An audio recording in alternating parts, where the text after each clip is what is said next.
नमस्कार दोस्तों, मधुर कथाएं चैनल पर एक बार फिर से आपका हार्दिक अभिनंदन है। तो आज की मेरी कहानी का शीर्षक है औलाद का दर्द। तो चलिए शुरू करते हैं आज की अपनी ये कहानी। एक बूढ़ा आदमी स्टेशन पर गाड़ी में चाय बेच रहा था। गाड़ी में चाय बेचने के बाद वह अपने घर चला गया। घर जाकर उसने अपनी पत्नी से कहा, दूसरी ट्रेन आने ही वाली है, एक केतली और चाय बना दो ना। दोनों पति पत्नी बहुत बूढ़े हो चुके थे, इसलिए उनका काम करने को मन नहीं करता था, लेकिन काम तो करना ही था, वरना 2 जून की रोटी कहाँ से आती। एक दिन पत्नी ने उदास होते हुए पति से कहा, काश हमारी भी कोई औलाद होती जो हमें बुढ़ापे में कमा कर खिलाती। औलाद नहीं होने के कारण हमें इस बुढ़ापे में भी रोजी रोटी के लिए काम करना पड़ता है। ये बात सोचकर दोनों पति पत्नी के आंखों में आंसू आ गए। एक दिन शाम को जब वह बूढ़ा आदमी चाय बेचने स्टेशन गया तो देखा एक बुजुर्ग दंपत्ति सुबह से ही स्टेशन पर बने बेंच पर भूखे प्यासे बैठे हैं, जैसे किसी का इंतजार कर रहे हो। वो किसी भी गाड़ी पर नहीं चढ़ रहे थे।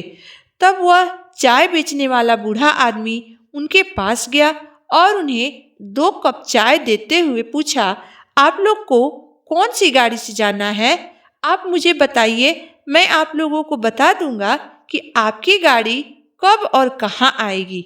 उसकी बात सुनकर वह बुजुर्ग दंपत्ति बोले कि हमें कहीं नहीं जाना है, हमें हमारे छोटे बेटे ने भेजा है यहाँ एक चिट्ठी देकर और कहा है कि हमारा बड़ा बेटा हमें लेने स्टेशन आएगा, और अगर वह नहीं आया तो इस चिट्ठी में लिखे पते पर आप लोग पहुँच जाइएगा। मगर क्या करें, हमें तो पढ़ना लिखना भी नहीं आता है। आप बस ये चिट्ठी पढ़कर हमें ये बता दीजिए कि यह कहाँ का पता है, ताकि हम लोग अपने बड़े बेटे के पास पहुंच जाए। उस चाय वाले बूढ़े आदमी ने जब उनकी चिट्ठी पढ़ी तो वह जमीन पर सर पकड़कर बैठ गया। उसके आंखों से आंसू बहने लगे।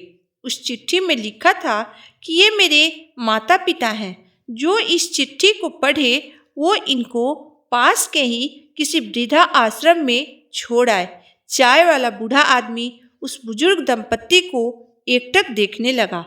उसे समझ में नहीं आ रहा था कि वो उन्हें कैसे बताए कि इस चिट्ठी में क्या लिखा है। वह मन ही मन सोचने लगा कि अगर औलाद ऐसे ही होते हैं तो अच्छा है कि भगवान ने हमें औलाद नहीं दिए। इस बुजुर्ग दंपत्ति को भगवान ने एक नहीं 2 बेटे दिए हैं, लेकिन फिर भी ये आज सुबह से ही भूखे प्यासे यहाँ प्लेटफॉर्म पर बैठे हुए हैं। इनके दोनों बेटे इन्हें अपने पास रखने के लिए तैयार नहीं हैं। इन्हें वृद्धा आश्रम भेजना चाहते हैं। इससे अच्छा तो हमारा ही जिंदगी है कि कम से कम हम दोनों पति पत्नी साथ में अपना जीवन बिता रहे हैं। कम से कम हमें वृद्धा आश्रम तो नहीं जाना पड़ रहा है। ये सोचकर चाय वाला बूढ़ा आदमी भगवान का शुक्रिया अदा करने लगा। तो दोस्तों, आज की मेरी कहानी यहीं तक थी। दोस्तों, कहते हैं कि बच्चे हमारे जीवन का एक अभिन्न अंग होते हैं। उनके बिना हमारा जीवन सूना होता है।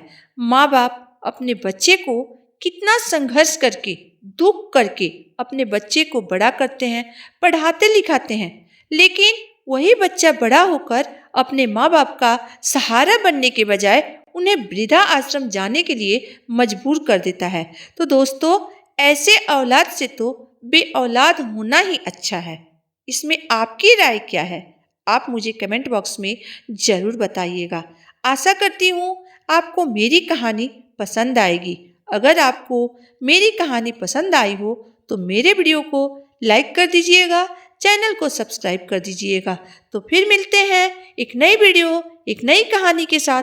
तब तक के लिए धन्यवाद।